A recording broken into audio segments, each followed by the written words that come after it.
Thì ra Hứa Khải tán tỉnh Đàm Tùng Vận từ 3 năm trước. Đàm Tùng Vận cũng nói, anh ấy đẹp trai quá. Tôi đã bị đầu độc bởi câu nói, em đẹp hơn ánh sao của Hứa Khải và tìm kiếm khắp nơi để tìm thuốc giải cho Hứa Khải.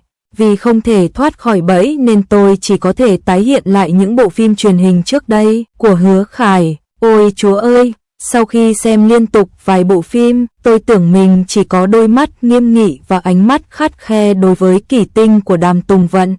Thì ra, ngay từ 3 năm trước, đôi mắt đào như điện và tình cảm của Hứa Khải đã rất giỏi tán tỉnh. Nhân vật anh đóng là độc đoán và yêu nữ chính, lượng đường trong anh cao đến mức có thể giết người. Tôi đã xem lại một tác phẩm không được yêu thích của Hứa Khải, chủ đề thể thao điện tử, em đẹp hơn ánh sao. Tác phẩm này có sự tham gia của Hứa Khải vào năm 2021, hợp tác với đại mỹ nhân Cheng Xiao. Vào thời điểm này, Hứa Khải Gang đã trở nên nổi tiếng với chiến lược cung điện Yanxi và đội quân lửa. Anh ấy đang được chú ý và nguồn lực của anh ấy lần lượt tăng lên, nhưng hầu hết đều là những bộ phim truyền hình nổi tiếng nhưng không phổ biến. Và You're Beautiful When You Smile là tác phẩm ăn khách của Hứa Khải, có khởi đầu thấp và đi chậm mà không tạo ra bất kỳ tiếng vang nào. Trong vở kịch, Hứa Khải vào vai Lucy Khẩn, đội trưởng của đội ZGDX. Anh ấy là một thế hệ thứ hai siêu giàu sẽ về nhà kế thừa công việc kinh doanh của gia đình nếu không thể giành chiến thắng. Anh ấy rất ngầu và đẹp trai, ăn nói sắc sảo và kiêu ngạo. Anh ấy là một nam thần xa cách nổi tiếng trong giới thể thao điện tử. Nữ chính Cheng Xiao đóng vai Vân Điệu trẻ, thành viên của đội ZGDX. Cô ấy dễ thương, thông minh, hoạt bát và mạnh mẽ, có tài năng thể thao điện tử phi thường, đồng thời cũng là chú thỏ trắng nhỏ của Lucy Khẩn. Ôi trời, nếu không phải tôi quá hoảng sợ, bị Từ Khải hạ độc, không tìm được thuốc giải để cứu cai, thì tôi sẽ giết chết cô tiểu thư bằng cách xem phim thần tượng nhiều tập có chữ Duê trong họ. Điều đáng ngạc nhiên là You're Beautiful When You Smile thực sự giống một bộ phim dài tập và tôi thực sự đã xem hết từng tập một. Trong Starlight, chúng ta gần như choáng váng trước ánh mắt và những suy nghĩ nhỏ nhặt của Hàn Đình khi anh ấy tán tỉnh Kỷ Tinh và những lời yêu thương nho nhỏ mà anh ấy nói với Kỷ Tinh, đặc biệt là câu, em có muốn thử không? Hàng ngàn người xem tôi không thể chịu nổi. Một ông chủ giàu có, đẹp trai và hàng đầu chỉ giữ trong lòng một người phụ nữ suốt 10 năm. Không ai trên thế giới xứng đáng sở hữu tình yêu sâu sắc và tận tâm này ngoại trừ Hàn Đình và Kỷ Tinh trong phim. Tôi tưởng rằng đôi mắt nhỏ quyến rũ của Hứa Khải trong Starlight đã đạt đến đỉnh cao. Không ngờ, sau khi xem Em Cười Thật Đẹp, tôi nhận ra rằng mình thực sự đã đánh giá thấp bậc thầy tán tỉnh Từ Khải. Anh ấy đã nói với Cheng Xiao, bạn có muốn nó không? Thử đi, là thành ngữ, không phù hợp với trẻ em. Lucy Khẩn của Hứa Khải độc đoán và xa cách, đuổi theo con thỏ trắng nhỏ nhắn đáng yêu trong bài đồng dao, và câu đầu tiên là, bạn có muốn thử không, khi đuổi theo Kỷ Tinh. Bài đồng dao sợ hãi đến mức không mạch lạc, thậm chí cô còn nói, con công biết xòe đuôi khi tán tỉnh bạn tình. Còn Lục Tư Thành lại nói, ta nói cái gì? Ngươi như thế này, ta bảo ngươi vào phòng tân hôn với ta ngay tại đó sao? Điều này khiến tiểu thư đang xem phim sợ chết khiếp. So với ánh mắt không lay động, không lay chuyển, yêu thương của Hứa Khải khi tán tỉnh Kỷ Tinh, thì ánh mắt tán tỉnh Tong Yao của Hứa Khải thực sự độc đoán, táo bạo và nồng nàn. Khi nhìn vào ánh mắt nóng bỏng của Tong Yao, anh muốn ở bên cô từng phút. Giọng nói nhỏ màu vàng nghe như một thiếu niên không chút đắn đo. Lời chú thích của Hứa Khải trong bài đồng dao, tôi và bạn buộc dây thừng màu đỏ, cởi quần áo và bước vào phòng cô dâu. Tôi đỏ mặt và tim đập thình thịch khi nhìn thấy nó đơn giản là không phù hợp với trẻ em. Tình yêu của Hứa Khải dành cho Kỷ Tinh là ngày qua ngày tích lũy theo thời gian, quan tài đóng kín. Về câu hát mẫu giáo, tôi không biết nguồn gốc của tình yêu, nhưng tôi yêu rất sâu sắc. Hứa Khải, Tôi thực sự đã đánh giá thấp em trong cảnh tình cảm với nữ chính trong Starlight. Kỹ năng diễn xuất của em đã tiến bộ vượt bậc cả về ánh mắt và giọng điệu. Hóa ra em đã có nền tảng vững chắc vì đối thủ của em là Đàm Tùng Vận, là một diễn viên tài năng, khiến bạn thoải mái và tự nhiên hơn khi giải tỏa cảm xúc nên Hàn Đình đã trở thành niềm đam mê của hàng nghìn cô gái. Nếu Hứa Khải gặp được đối thủ mạnh sớm hơn thì tiểu hoàng tử tình cảm trong giới giải trí đã giống như một bức tranh tinh xảo, đẹp trai đến thế. Kỷ Tinh nhìn xem, không khỏi chạm vào nó, khiến nàng trong lòng cảm thấy ngọt ngào gợn sóng.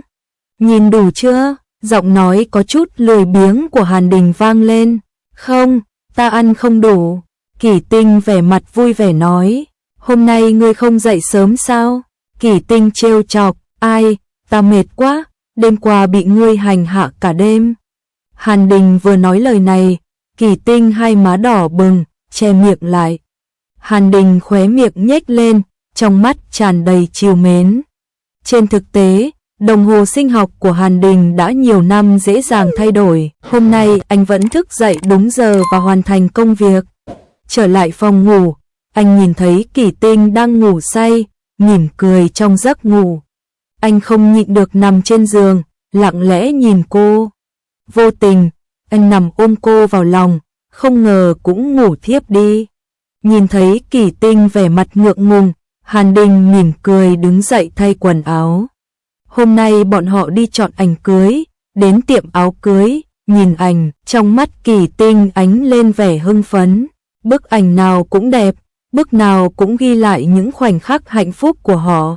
Cuối cùng, Hàn tiên sinh xua tay, kiêu ngạo nói, ta muốn tất cả. Kỷ Tinh kinh ngạc nhìn hắn, trong lòng cảm động sâu sắc. Buổi chiều, cả hai đến trụ sở R&D của Đông Yang ở Munich. Các nhân viên đều rất phấn khởi khi thấy vợ chồng ông chủ đến kiểm tra. Hàn Đình chăm chú lắng nghe người phụ trách báo cáo, trong khi Kỷ Tinh lặng lẽ đi cùng anh, thỉnh thoảng nhìn Hàn Đình với ánh mắt đầy ngưỡng mộ và yêu mến. Sau khi kiểm tra, họ tiếp tục tận hưởng tuần trăng mật. Họ đi dạo qua các thị trấn cổ kính của Đức, chiêm ngưỡng những tòa nhà lịch sử và những con phố yên tĩnh. Chụp ảnh trước lâu đài xinh đẹp, trong khu vườn xinh đẹp, Kỷ Tinh hái một bông hoa mỏng manh cài lên ngực Hàn Đình, mỉm cười nhẹ nhàng gãi mũi. Họ còn đi đến khu chợ sôi động, nếm thử các món ăn địa phương và nắm tay nhau tận hưởng khoảng thời gian tuyệt vời. Hàn Đình Dích Sinh cũng đã đến thăm những địa điểm thú vị khác ở Đức. Lâu đài Neuschwanstein lãng mạn, lâu đài này giống như một thế giới cổ tích nằm giữa núi rừng, với những bức tường trắng và những ngọn tháp màu xanh tỏa sáng dưới ánh mặt trời.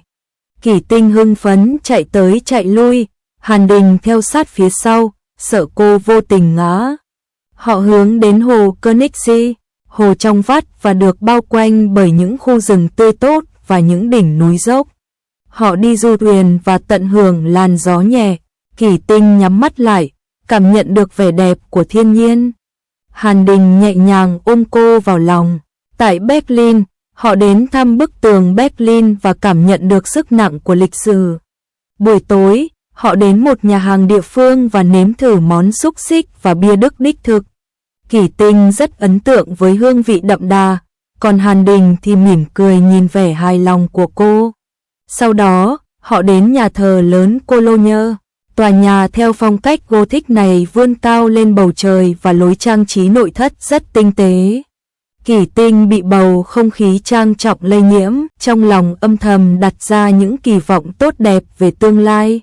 Chuyến đi hưởng tuần trăng mật ở Đức tràn ngập ngọt ngào và bất ngờ, mỗi khoảnh khắc đều trở thành kỷ niệm vĩnh cửu trong lòng họ. Họ khởi hành đến Paris, thành phố lãng mạn, đi dạo trên đường phố Paris. Họ say sưa trước những công trình kiến trúc nghệ thuật và bầu không khí lãng mạn. Họ ôm hôn nhau dưới chân tháp Eiffel, khiến du khách xung quanh phải vỗ tay chúc mừng. Trên đại lộ Champs-Élysées, Hàn Đình đã chọn cho Kỷ Tinh một chiếc vòng cổ sáng màu và đích thân đeo cho cô ấy. Sau đó, họ đến Provence, nơi có những cánh đồng hoa oải hương rộng lớn đẹp như một giấc mơ. Kỷ Tinh chạy trong cánh đồng hoa, tiếng cười vang vọng trong không trung. Hàn Đình theo sau và ghi lại khoảnh khắc đẹp đẽ này bằng máy ảnh. Họ cũng được nếm thử rượu ngon tại một nhà máy rượu địa phương và tận hưởng khoảng thời gian vui vẻ. Sau khi du lịch châu Âu một thời gian, họ đã mua sắm một số thứ và trở về nhà với tâm trạng tràn đầy hạnh phúc. Trên máy bay, Kỳ Tinh tựa vào vai Hàn Đình, nhẹ nhàng nói, Hàn Đình, mấy ngày nay tôi rất vui vẻ. Hàn Đình nắm chặt tay cô, trìu mến nói, kể từ nay chúng ta mỗi ngày đều sẽ hạnh phúc.